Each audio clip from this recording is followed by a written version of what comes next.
Hi friends, നമസ്കാരം. പുതിയൊരു വീഡിയോയിലേക്ക് എല്ലാവർക്കും സ്വാഗതം. Welcome back to my channel VB H home. ഇന്നത്തെ വീഡിയോയിൽ നല്ലൊരു വഴുതനങ്ങ ഫ്രൈ ആണ്. മസാലയൊക്കെ പുരട്ടി നല്ലപോലെ മീനൊക്കെ ഫ്രൈ ചെയ്യുന്ന അതേ രീതിയിൽ വഴുതനങ്ങ നമുക്ക് ഫ്രൈ ചെയ്യുന്നത് എങ്ങനെയാണെന്ന് നോക്കാം. ചോറിനും കഞ്ഞിക്കും പഴങ്കഞ്ഞിക്കും ഒക്കെ നല്ലൊരു കോമ്പിനേഷനാണ്. ഉണ്ടാക്കുന്നത് എങ്ങനെയാണെന്ന് നോക്കാമേ. വീഡിയോയിലോട്ട് പോകാമേ. വഴുതനങ്ങ ഫ്രൈ തയ്യാറാക്കാനായിട്ട് ആദ്യം നമുക്കതിൻ്റെ മസാല ഒന്ന് റെഡിയാക്കി എടുക്കണം. ഒരു പ്ലേറ്റിലേക്ക് ഞാൻ കാശ്മീരി മുളക് പൊടി 1 ടേബിൾ സ്പൂൺ ചേർത്ത് കൊടുക്കുന്നുണ്ട്. 1/2 ടേബിൾ സ്പൂൺ മല്ലിപ്പൊടി ചേർത്ത് കൊടുക്കുന്നുണ്ട്. കാശ്മീരി മുളക് പൊടിക്ക് വരും സാധാ മുളക് പൊടിയാണെന്നുണ്ടെങ്കിൽ 1/2 ടേബിൾ സ്പൂൺ ചേർത്താൽ മതിയാവുമേ. പിന്നെ വേണ്ടത് കുരുമുളക് പൊടിയാണ്. ഒരു 3/4 ടീസ്പൂണോളം കുരുമുളക് പൊടി ചേർത്ത് കൊടുക്കുന്നുണ്ട്. ഒരു 1/2 ടീസ്പൂൺ ഗരം മസാല പൊടിച്ചതും 1/4 ടീസ്പൂൺ മഞ്ഞൾപ്പൊടി, ഒരു 1/2 ടീസ്പൂൺ ജീരകപ്പൊടി, നമ്മൾ വറുത്ത് പൊടിച്ച് വെച്ചിട്ടുള്ള ജീരകപ്പൊടി ചേർത്ത് കൊടുക്കുന്നുണ്ട്. ടേസ്റ്റിന് ആവശ്യമായിട്ട് ഉപ്പ് ചേർത്ത് കൊടുക്കുക. ഒരു 3/4 ടീസ്പൂൺ ഉപ്പാണ് ഞാനിപ്പോൾ ഇട്ട് കൊടുക്കുന്നത്. പിന്നെ വേണ്ടത് ഇഞ്ചി വെളുത്തുള്ളി നല്ലതുപോലെ പേസ്റ്റാക്കി എടുത്തത് ചേർത്ത് കൊടുക്കുന്നുണ്ട്. അതൊരു 1.5 ടീസ്പൂണോളം ചേർത്ത് കൊടുക്കുന്നുണ്ട്. 1 ടീസ്പൂൺ നാരങ്ങാ നീരും കൂടെ ചേർത്ത് കൊടുത്ത് ഇതാദ്യം നല്ലതുപോലെ ഒന്ന് മിക്സ് ചെയ്തെടുക്കണം.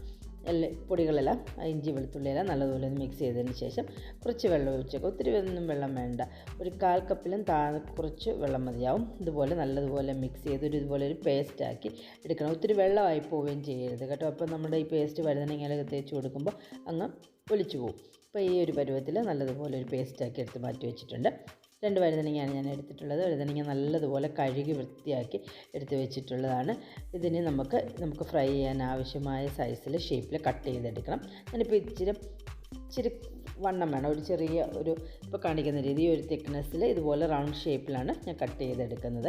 നമ്മൾ കട്ട് ചെയ്യുന്നതിന് മുന്നേ ഇത് നല്ലപോലെ കഴുകി വൃത്തിയാക്കിയതിന് ശേഷം വേണം കട്ട് ചെയ്തെടുക്കാൻ. കട്ട് ചെയ്തതിന് ശേഷം നമ്മൾ കഴുകേണ്ട ആവശ്യമില്ല. കഴുകി കഴിഞ്ഞാൽ അതിൻ്റെ വെള്ളമയം ഉണ്ടെങ്കിൽ നമ്മൾ മസാലയെല്ലാം അതിലങ്ങ് മിക്സായി കറക്റ്റ് ഒരു ടെക്സ്ചറായിട്ട് ഇങ്ങനെ പിടിച്ചിരിക്കത്തില്ല. അഥവാ നമ്മൾ കട്ട് ചെയ്തതിന് ശേഷം കഴുകിയിട്ടുണ്ടെങ്കിൽ ആ വെള്ളമെല്ലാം ഒന്ന് ടിഷ്യൂ വെച്ചിട്ടോ തുണി വെച്ചിട്ടോ ഒന്ന് തുടച്ച് കളയണം. ശേഷം നമ്മൾ റെഡിയാക്കി എടുത്ത് വെച്ചിട്ടുള്ള മസാല ഇതുപോലെ വഴുതനങ്ങയുടെ 2 സൈഡിലും നല്ലതുപോലെ തേച്ച് പിടിപ്പിച്ച് കൊടുക്കുക. ഞാനിപ്പം എടുത്ത് വെച്ചിട്ടുള്ള ഒരു വഴുതനങ്ങയാണ് ഇപ്പം എടുത്തിട്ടുണ്ടായിരുന്നത്. ആ ഒരു വഴുതനങ്ങ എല്ലാം മസാലയെല്ലാം തേച്ച് വഴുതനങ്ങ കട്ട് ചെയ്ത് മസാലയെല്ലാം തേച്ച് ഇതുപോലെ എടുത്തിട്ടുണ്ട്. ഇതൊന്ന് റെസ്റ്റ് ചെയ്യാനായിട്ട് ഒരു 15 മുതൽ 20 മിനിറ്റ് സമയം നമുക്കൊന്ന് റെസ്റ്റ് ചെയ്യാനായിട്ട് വെക്കാം. മസാലയൊക്കെ വഴുതനങ്ങയിലൊക്കെ നല്ലപോലെ ഒന്ന് പിടിച്ച് കിട്ടും. ഇനി 20 മിനിറ്റ് സമയം കഴിഞ്ഞിട്ടുണ്ട്. ഞാൻ പാനിന് ചൂടാക്കി കഴിയുമ്പോൾ അതിലേക്ക് കുറച്ച് ഓയിൽ ഒഴിച്ച് കൊടുത്തിട്ടുണ്ട്. ശേഷം ഇതുപോലെ കുറച്ച് കറിവേപ്പില ഇട്ട് കൊടുക്കുക. അപ്പോൾ നല്ലൊരു ഫ്ലേവറുമാണ്. പിന്നെ നമ്മുടെ ഈ മസാലയൊന്നും എണ്ണയിൽ അങ്ങനെ പോത്തുമില്ല. നമ്മൾ ഈ കറിവേപ്പിലയിലൊക്കെ ഇട്ട് ഫ്രൈ ചെയ്തെടുക്കുകയാണെന്നുണ്ടെങ്കിൽ പ്രത്യേകം നല്ലൊരു ഫ്ലേവറും ടേസ്റ്റും കിട്ടും. ഒരു മീഡിയം ലോ ഫ്ലെയിമിൽ വെച്ചിട്ട് 2 സൈഡും നല്ലതുപോലെ ഒരു ഗോൾഡൻ ബ്രൗൺ കളറാക്കി നല്ല മസാലയൊന്നും അധികം കരിഞ്ഞു പോകാത്ത രീതിയിൽ എന്നാൽ വഴുതനങ്ങ വെന്ത് കിട്ടുകയും വേണം. ആ ഒരു പരുവത്തിൽ റെഡിയാക്കി എടുക്കുക. ഞാനിപ്പം ഒരു സൈഡിൽ നിന്ന് വെന്ത് റെഡിയായി വന്നിട്ടുണ്ട്. 1 മിനിറ്റ് 1.25 മിനിറ്റ് ആയിട്ടുണ്ട്. കുറച്ച് എണ്ണ അതിൻ്റെ മുകളിൽ മറു സൈഡ് തിരിച്ചിട്ട് കൊടുക്കുന്നതിന് മുമ്പ് കുറച്ച് എണ്ണ ഒന്ന് സ്പ്രെഡ് ചെയ്ത് കൊടുക്കുക. ശേഷം 2 സൈഡും മറു സൈഡ് ഞാൻ തിരിച്ചിട്ട് കൊടുത്ത് 2 സൈഡും കുക്ക് ചെയ്തെടുക്കുന്നുണ്ട്. ഇതൊരു 1 മുതൽ 2 മിനിറ്റ് സമയം വേണം നല്ലതുപോലെ ഉള്ളെല്ലാം ഒന്ന് വെന്ത് കിട്ടാൻ. നല്ലതുപോലെ വെന്ത് വഴുതനങ്ങ ഫ്രൈ ഇവിടെ റെഡി ആയി കിട്ടിയിട്ടുണ്ട്. നമുക്ക് ചോറിൻ്റെ കൂടെയൊക്കെ നല്ല അസാധ്യമായ ടേസ്റ്റാണ്.